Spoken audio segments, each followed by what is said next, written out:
आजकल कंपटीशन है गद्दारों में, तो जो सबसे बड़ा गद्दार होगा उसी को ना टिकट मिलेगा। तो गद्दारों में भी कंपटीशन है, जमाना कंपटीशन का है।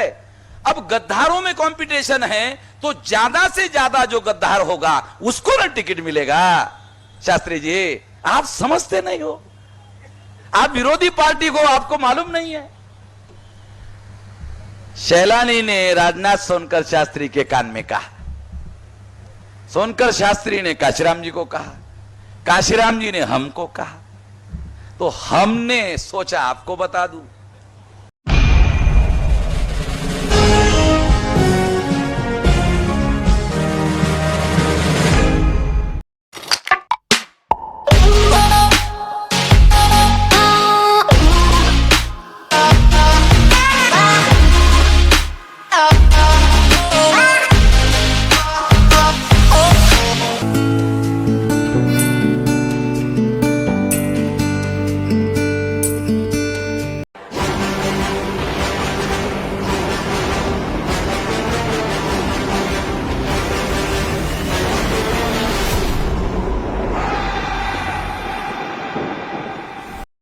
एक चुनाव क्षेत्र में लोकसभा के आजकल 10-10 लोग एप्लीकेशन करते हैं कि हमको रिजर्व सीट पर चढ़ाया जाए, चुनाव लड़वाया जाए। तो आजकल कंपटीशन है गद्दारों में, तो जो सबसे बड़ा गद्दार होगा उसी को ना टिकट मिलेगा। तो गद्दारों में भी कंपटीशन है, जमाना कंपटीशन का है। अब गद्दारों में कंपटीशन है तो ज्यादा से ज्यादा जो गद्दार होगा उसको ना टिकट मिलेगा। शास्त्री जी, आप समझते नहीं हो, आप विरोधी पार्टी को आपको मालूम नहीं है। शैलानी ने राजनाथ सोनकर शास्त्री के कान में कहा, सोनकर शास्त्री ने काशीराम जी को कहा, काशीराम जी ने हमको कहा, तो हमने सोचा आपको बता दूं। काहे के लिए बता रहा हूं? तो आपके इलेक्टेड रिप्रेजेंटेटिव को संसद में बोलने नहीं दिया जाता, उसका दूसरा सबूत है पार्टी का व्हिप। पार्टी व्हिप निकालती है, व्हिप को मराठी में कोड़ा बोलते हैं, हिंदी में चाबुक बोलते हैं। तो पार्टी के पास अधिकार है व्हिप निकालने का, ये एमपी बोलेंगे और ये एमपी नहीं बोलेंगे, और पार्टी की ये लाइन है, ये बोलना होगा। तो इसका मतलब बोलने की आजादी खत्म। अगर बोलने की आजादी खत्म तो इसका मतलब आजादी खत्म। अगर आपके इलेक्टेड रिप्रेजेंटेटिव को बोलने नहीं दिया जाता तो इसका मतलब उनको संसद के अंदर, विधिमंडल के अंदर गुलाम बनाकर रखा गया है। अगर आपके इलेक्टेड रिप्रेजेंटेटिव को गुलाम बनाकर रखा गया है तो वो आर्टिकल है 330 और 332। बाबा साहब आंबेडकर संविधान लिखने के बाद, आजादी मिलने के बाद, 4 साल के बाद अगर वो कह रहे हैं तो बाबा साहब आंबेडकर ना समझी में नहीं कह रहे हैं कि उनको मालूम नहीं है परिस्थिति, उनका जानकारी नहीं है, इस वजह से वो ऐसा कह रहे हैं। ऐसा नहीं है। इलेक्टेड रिप्रेजेंटेटिव साहब आंबेडकर ने ये जो अनुसूचित जाति जनजाति के जो एमएलए चुनकर जाते हैं, एमपी चुनकर जाते हैं, तो उनके लिए उन्होंने 3 अंग्रेजी शब्द इस्तेमाल किए। Tool of the caste Hindu, औजार, हथियार, स्वर्ण हिंदुओं का हथियार, हमारे लोगों के विरोध में इस्तेमाल किया जाने वाला। अब एमएलए तो हमारा आदमी है, एमपी हमारा आदमी है, हमारे फेवर में काम करना चाहिए, मगर बाबा साहब आंबेडकर कह रहे हैं ये औजार है, हमारे ही विरोध में इस्तेमाल किए जाने वाला। इसलिए उन्होंने शब्द इस्तेमाल किया tool of the caste Hindu. दूसरा शब्द इस्तेमाल किया stooge of the caste Hindu. Stooge का हिंदी में अर्थ होता है पिट्ठू, पिछलग्गू और चमचा। तीसरा अंग्रेजी का शब्द इस्तेमाल किया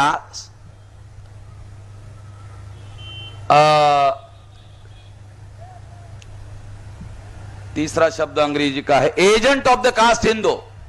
एजेंट का शुद्ध हिंदी में अर्थ होता है मध्यस्थ, और देसी हिंदी में अर्थ होता है दलाल और बड़ुआ। मैं दोनों इसलिए बताते रहता हूं कि जो आपके लिए सूटेबल हो जाएगा वो आप स्वीकार कर लेना। तो ये शब्द बाबा साहब आंबेडकर ने किताब में लिखे हुए, किताब का नाम है what Gandhi and Congress have done to untouchable, Gandhi ji and emancipation of untouchable states and minority. किताब के अंदर लिखा हुआ है। कुछ लोग, अक्लमंद लोग आपके विद्यार्थियों में बैठे हो सकते हैं, बोलेंगे तो असंसदीय भाषा है। हमारे जो पढ़े लिखे विद्यार्थी है तो वो ऐसा सोचते होंगे कि ये तो असंसदीय शब्द है।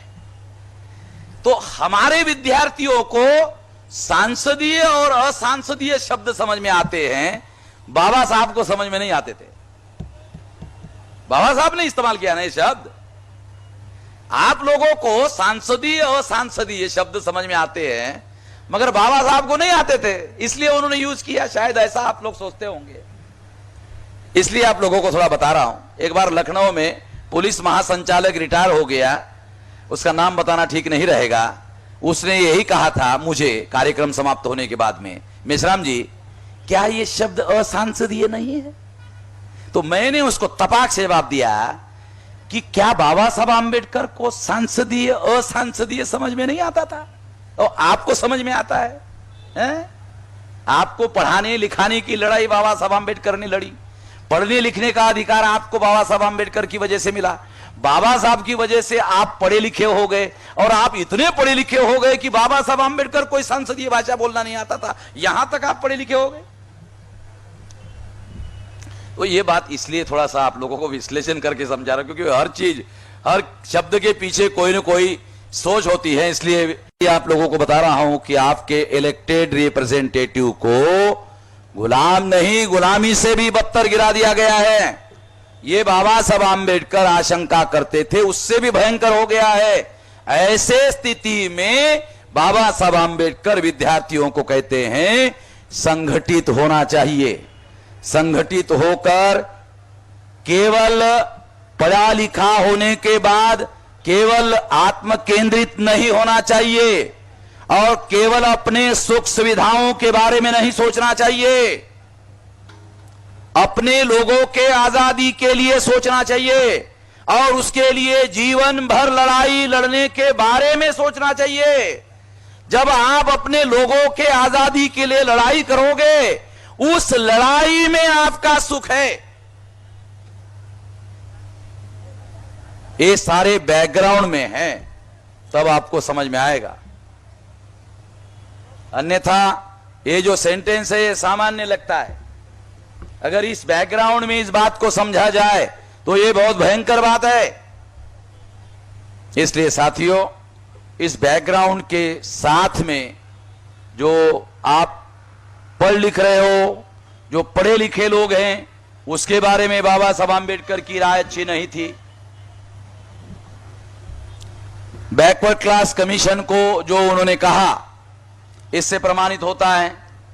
फिर विद्यार्थियों के सामने उन्होंने जो भाषण दिया, उसमें विद्यार्थियों को आत्म केंद्रित होने के लिए रोका। फिर फॉरेन में उन्होंने जिन स्टूडेंट को विदेश में भेजा था, उनसे जो उम्मीद उन्होंने की थी, तो जब बाबा साहब आंबेडकर कभी कभी फिर इंग्लैंड जाते थे तो उनके पास उनके एड्रेस होते थे, टेलीफोन होते थे, तो वो उनको बुलाते थे तो लोग आते नहीं थे। जी बाबा साहब आंबेडकर ने जिनको इंग्लैंड में भेजा था, उन्होंने पढ़ाई लिखाई किया और वही बस गए, इधर आए ही नहीं। जो वहां बस गए उन्होंने अपने समाज की तरफ कुछ नहीं देखा, और जो भारत में आए तो फॉरेन का एजुकेशन था, इसलिए बड़े बड़े पोस्ट उनको मिल गई, बड़ी बड़ी नौकरियां मिल गई, उन्होंने भी ध्यान नहीं दिया। शायद एक व्यक्ति था, बैरिस्टर राजाभाऊ खोब्रागड़े, 52 लोगों में एक आदमी था जिसने वापस आने के बाद में समाज का काम किया। बाकी पढ़े लिखे लोगों के लिए, पढ़े लिखे लोग पैदा हो इसके लिए बाबा साहब आंबेडकर ने जो कोशिश किया, उससे जो पढ़े लिखे लोग पैदा हुए, उसमें ज्यादातर 90% लोग आज के तारीख में अपने समाज के तरफ देखने के लिए राजी नहीं है। आज अगर उनके साथ बहुत गैर व्यवहार हो रहा है, उनके संवैधानिक अधिकारों का हनन हो रहा है, तो उसका सबसे बड़ा कारण पढ़े लिखे लोग हैं, एजुकेटेड लोग हैं। और हमारे जो पढ़े लिखे लोग हैं वो इलिटरेट लोगों से ज्यादा खतरनाक है। जो अनपढ़ लोग हैं वो उतने खतरनाक नहीं है। जो हमारे पढ़े लिखे लोग हैं वो पढ़े लिखे कम हैं और सेमी इलिटरेट ज्यादा है। सेमी इलिटरेट का मतलब होता है आधे पढ़े लिखे। जितने पढ़े लिखे लोग हैं उसमें मैक्सिमम आधे पढ़े लिखे लोग हैं। तो आधे पढ़े लिखे जो लोग होते हैं वो लोग ज्यादा खतरनाक होते हैं, क्योंकि उनके दिमाग में जो भूसा ब्राह्मणों ने एजुकेशन के द्वारा भर दिया है उसी को सही मानते हैं और उसी को सही मानकर वो अपने जीवन में काम करते रहते हैं। वो ज्यादा खतरनाक लोग हैं, उससे तो बेहतर अनपढ़ लोग हैं। हम ये नहीं कह सकते कि अनपढ़ लोगों ने बाबा साहब आंबेडकर को धोखा दिया।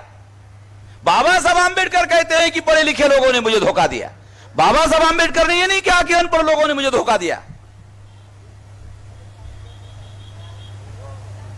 मैं ये बात इसलिए आप लोगों को बता रहा हूं कि आजाद भारत में जो भयंकर स्थिति है उसमें प्रथम श्रेणी का जो बुद्धिजीवी है वो सरकार का नौकर है।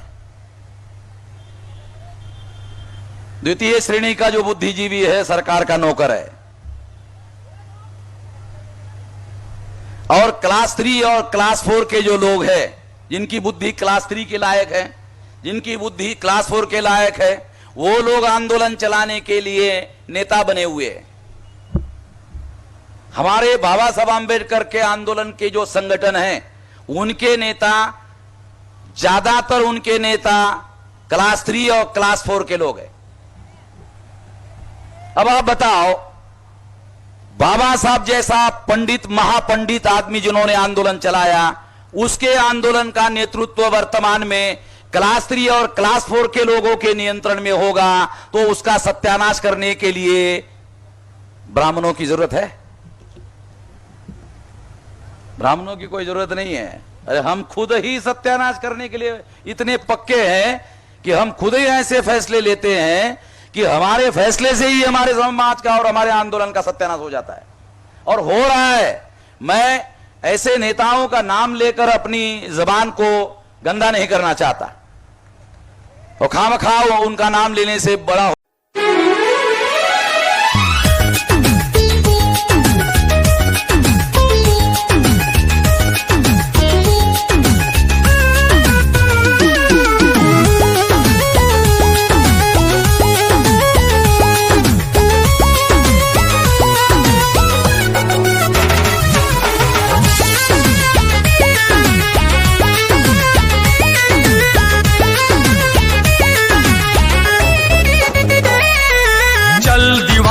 चलता चल, चलता चल तू चलता चल। दुनिया के अन्याय से भीम दीवाने लड़ता चल। चल दीवाने चलता चल, चलता चल तू चलता चल।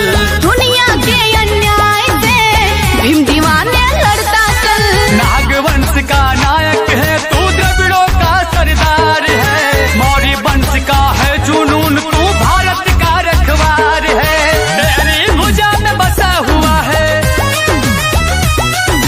तेरी भुजा में बसा हुआ है चंद्रगुप्त का बाहुबल। चल दीवाने चलता चल, चलता चल तू चलता चल। चल दीवाने चलता चल, चलता चल तू चलता चल। दुनिया के